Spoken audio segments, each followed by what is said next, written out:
Shalom, selamat pagi, salam terkasih dan salam sejahtera buat kita semuanya, umat-umat yang selalu diberkati oleh Tuhan dimanapun kita berada pada kesempatan ini. Berjumpa kembali di renungan harian, biarlah dengan perenungan ini kita mendapatkan kekuatan yang baru di sepanjang aktivitas-aktivitas kita. Sebelum kita meneruskannya, mari kita berdoa. Bapa yang di sorga, terima kasih atas segala berkat Tuhan di dalam kehidupan kami. Dan kami juga merasakan akan nafas kehidupan, bahkan udara yang segar yang berasal daripada Tuhan. Dan kebutuhan terbesar kami pada saat ini, Roh Kudus Tuhan menaungi hati dan pikiran ini, agar kami bisa mengerti, memahami, bahkan hamba-Mu yang menyampaikan berkata-kata sesuai dengan kehendak Tuhan. Terpujilah nama Tuhan, di dalam nama Yesus kami sudah berdoa. Amin. Perenungan kita pada pagi hari ini judulnya ialah Yesus mati untuk menghapus dosa. Ayat intinya terdapat di dalam Yohanes pasal yang pertama, ayatnya yang ke-29. Bunyinya demikian.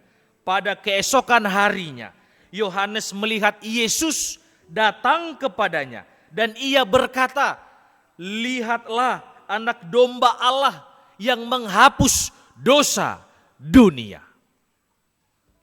Ini adalah suatu hal pengorbanan yang sungguh amat luar biasa di dalam kehidupan kita sebagai umat-umat yang dikasihi oleh Tuhan. Dan ini adalah puncak kasih tertinggi yang bisa kita lihat, bisa kita rasakan, bisa kita nikmati di dalam kehidupan kita ini. Melalui Yesus mati untuk menghapus dosa-dosa manusia. Berapa banyak manusia atau orang yang sudah berdosa? Roma 3 ayat yang ke-23 mengatakan, karena semua orang telah berbuat dosa dan telah kehilangan kemuliaan Allah.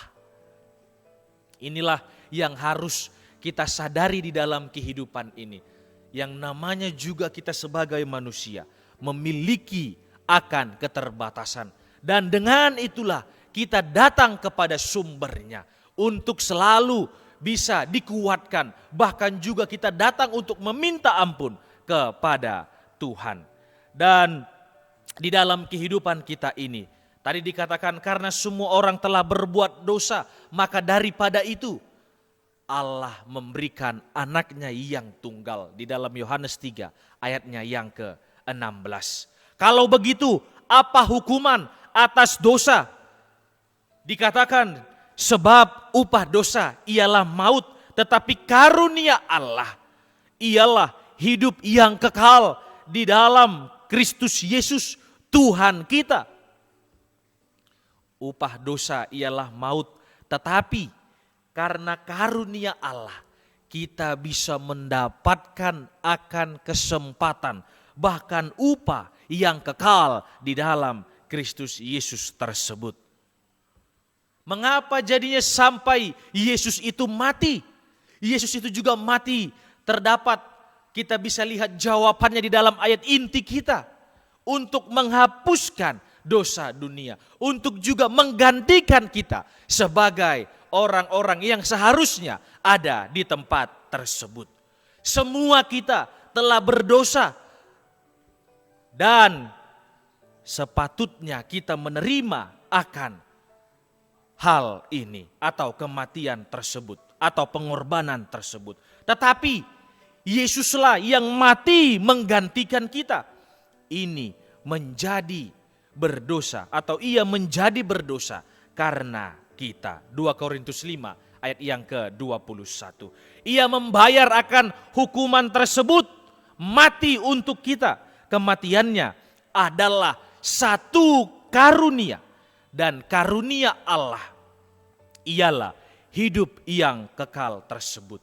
Yesus menaruh hidupnya yang sempurna dan benar sebagai satu karunia yang penuh kasih kepada kita umat-umat Tuhan. Kasih seperti inilah, kasih seperti itulah yang adalah di luar kemampuan manusia untuk memahaminya. Dan karena kematiannya, kita hidup dalam damai sejahtera dengan Allah oleh karena Tuhan kita, Yesus Kristus. Sebagaimana kita telah berdosa, kita telah kehilangan kemuliaan daripada Allah tersebut. Tetapi Yesus mau rela untuk juga menggantikan kita dengan kasih-Nya. Maka daripada itu kita diajak dan dihimbau untuk juga sama-sama bisa melakukan seperti yang Yesus lakukan, yaitu kasih.